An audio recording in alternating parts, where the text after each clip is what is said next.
So recently we had a video come out from Dr. Mike Israetel about why he's not going to be competing anymore in bodybuilding for the near future. And obviously, like a lot of folks have been criticizing him lately, saying it's likely health issues just due to specifically PED usage. Dr. Mike is pretty open about the fact that he is not natty, he is enhanced, he is using steroids to compete as a high-level bodybuilder.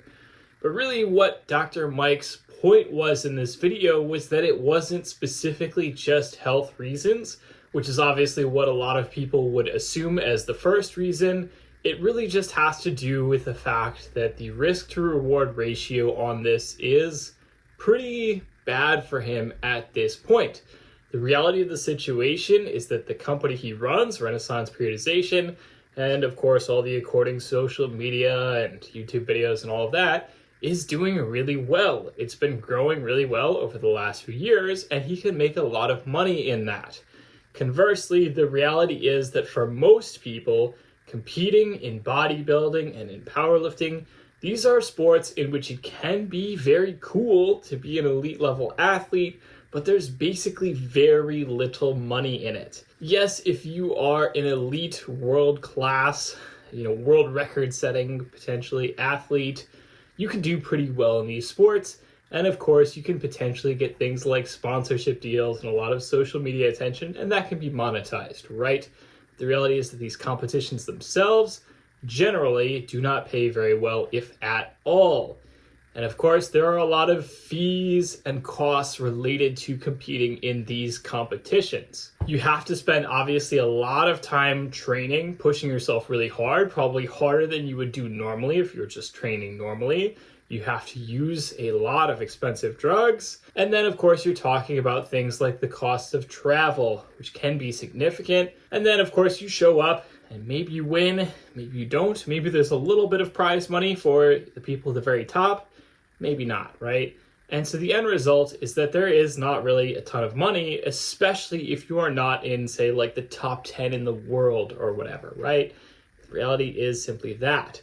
And also, I'll be quite honest, statistically, most of us are not one of the top 10 most jacked or strongest people in the world.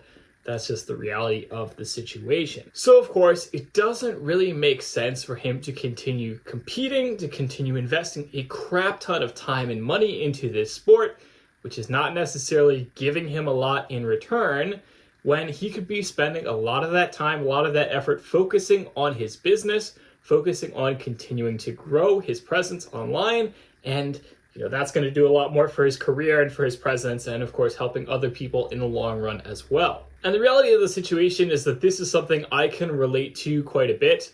Another thing that he talks about in the video is basically how there's a certain amount of pageantry that's going on.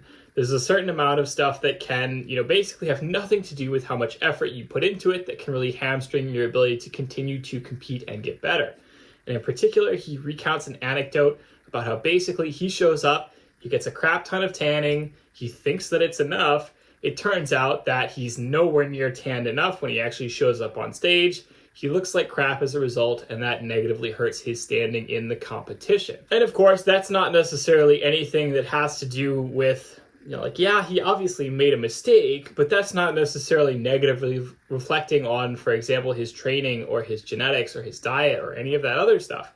He put in the work, he did everything he could, and at the end of the day, he just wasn't able to get the results that he wanted in the competition simply because of this relatively minor error, mistake, fluke, whatever you want to call it. And that is the reality of the situation. I think that ultimately part of the problem is that when you're talking about bodybuilding, simply because it is a sport where ultimately you're just judged based on aesthetics, you could have a judge who just doesn't like your look or maybe sees a slightly different angle on you than a different judge. And as a result, it's just like, I don't like that guy. I'm not going to give him the numbers, right? And likewise, you can have so much internal drama and politics because, of course, this is judging. This is subjective to a certain extent.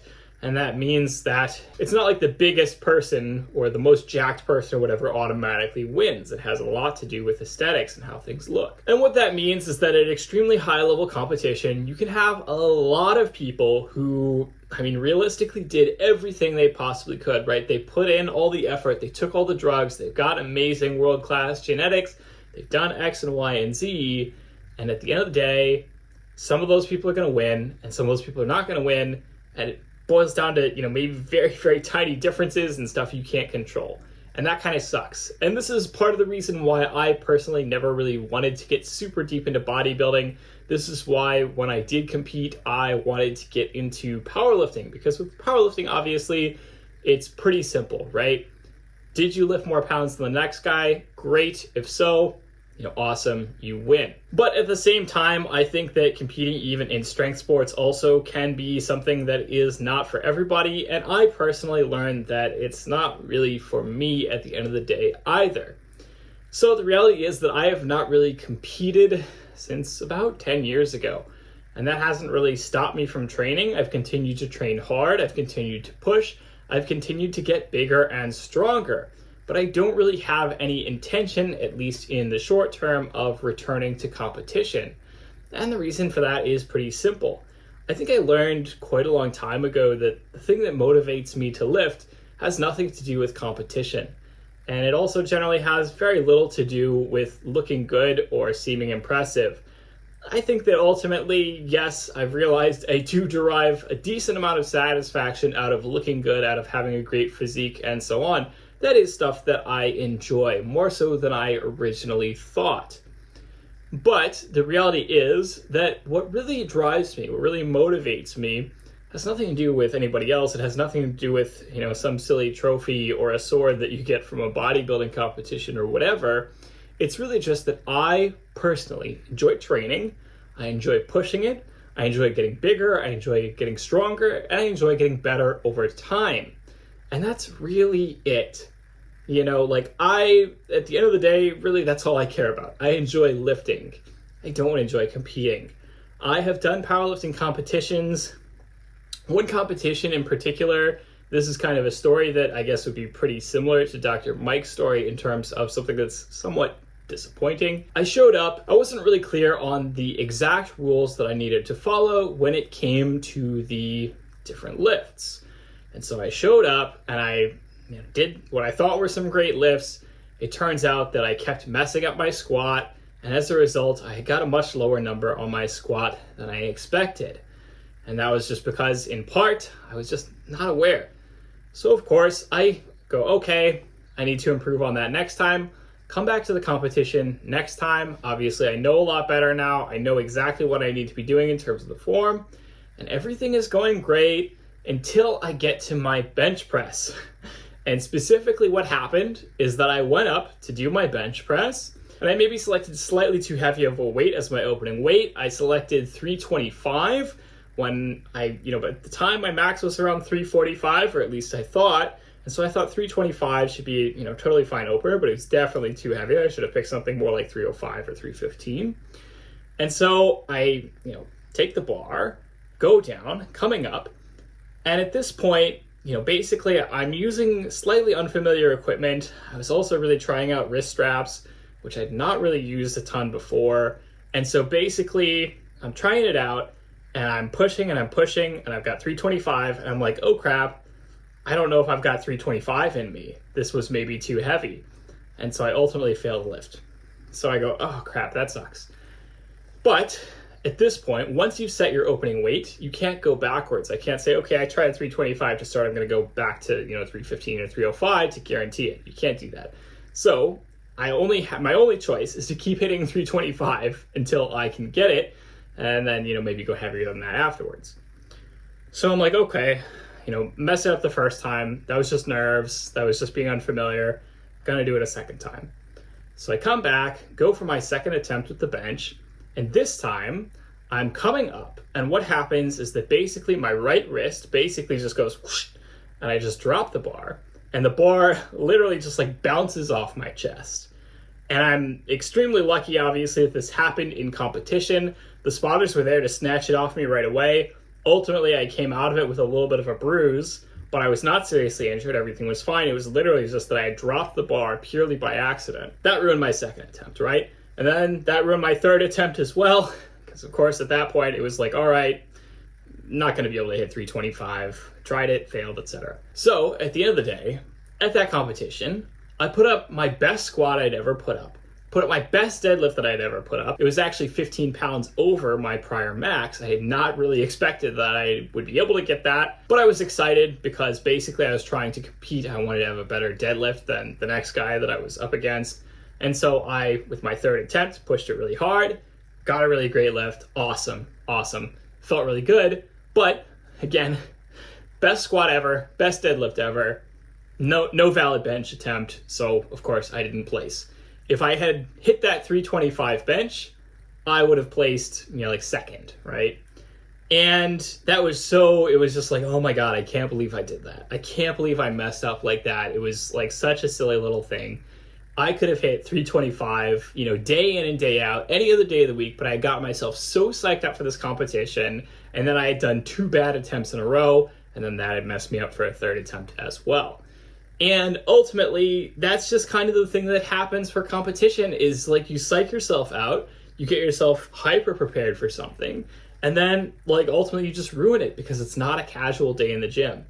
Conversely, since then, I've had so many days where it's just like, all right, keep plugging away, keep hitting new weights, keep getting stronger and so on. And because I don't have that stress associated with competition, because I don't have to worry about hitting form just perfectly on every single lift and so on, the end result is that basically I'm much more able to set PRs in my personal training than I am in competition. And I don't like going to competition. I ultimately don't enjoy it. Going through all this hassle, all this trouble just to have some lifts that are put on the record, I mean, yeah, sure, but ultimately I enjoy being that strong. I enjoy being strong enough to lift, like a 550 deadlift. I don't enjoy, going to a competition to prove to some other people that I can lift a 550 deadlift. That doesn't excite me at all. And so while I have competed in the past and I might certainly compete in the future, ultimately, again, I don't enjoy it. It's not for me. It's really not what drives me to lift. Ultimately, really, I think I'm really a lot more like Tom Haviland. So if you don't know who Tom Haviland is, he's this Australian guy. He's like 400 pounds, like 6 foot something, like monster of a guy. And he basically, for a long time, he put up all these videos on his Instagram of him lifting heavy weights and, just completely, blowing people's minds with how jacked and how strong he is. But he basically wouldn't show his face for a very long time. And I still think he mostly doesn't show his face. He didn't want to compete. He didn't want to do any of that stuff. And he was basically just like, yeah, that stuff is going to get in the way of me continuing to train. And I just want to keep training and keep getting bigger and stronger. And that's ultimately how I feel about it as well. Ultimately, I want to train. I want to get bigger and stronger. I want to keep doing that for a long time. Realistically, I think that if I was somebody who was likely to do something like, say, set a world record or maybe win at a national or international level, then I might say, okay, yeah, I will compete, right? I will show up, I'll prepare. But ultimately the reality is that I'm fully going to admit, I've got great genetics. Certainly, I don't think I have world-class genetics. Certainly, I'm not willing to take a lot of steroids and really push the limits of my body in that domain. And so do I think it's, likely that I am going to be a national, international, world-class level lifter? I mean, probably not. Maybe, possibly in the future, let's see what 5 or 10 more years of heavy lifting does to my body. We'll see. But I don't necessarily think it's likely until that happens. So ultimately, the reality is that I like lifting. I'm going to keep lifting. I'm going to keep pushing it in terms of the strength, in terms of the muscle mass, as far as I can, reasonably, within, of course, juggling, balancing all the other stuff that I have to do in my life. And if it turns out that ultimately in the future I do feel like competing because I am within that stone's throw of being able to get, national, international level recognition and so on, then okay, yeah, I might consider it. But for the time being, ultimately, I don't see any point in competing for me personally, and I don't think I need to. It's not really relevant in terms of continuing to progress my career and so on. And ultimately, I can relate to Dr. Mike in this situation as well. Dr. Mike, he's recognizing that, he's got a lot more benefit out of being able to focus on his career than continuing to compete specifically. And that's great for him. He can keep doing that, right? I don't think there's anything wrong with that, right? All of us have our own lives. We have to run our own calculus, our own math about, okay, how worth it is it for me to invest this amount of time in this thing versus that thing versus this other thing, right? And I think the reality is that for a lot of people, the math doesn't add up. When it comes to competing specifically, powerlifting, strongman, bodybuilding, these are not sports that have a ton of money in them. And so for most people, ultimately, the reality is that that's not going to be a good investment of your time. And you can continue to get bigger and stronger without having to compete in these specific sports. And ultimately, for a lot of us, that's what really matters. So I hope that you have enjoyed this video. As always, don't hesitate to comment down below. Let me know what you'd like to see in future videos. Subscribe, smash the like button, smash the notification bell. I'll see you all next week. Have a good one.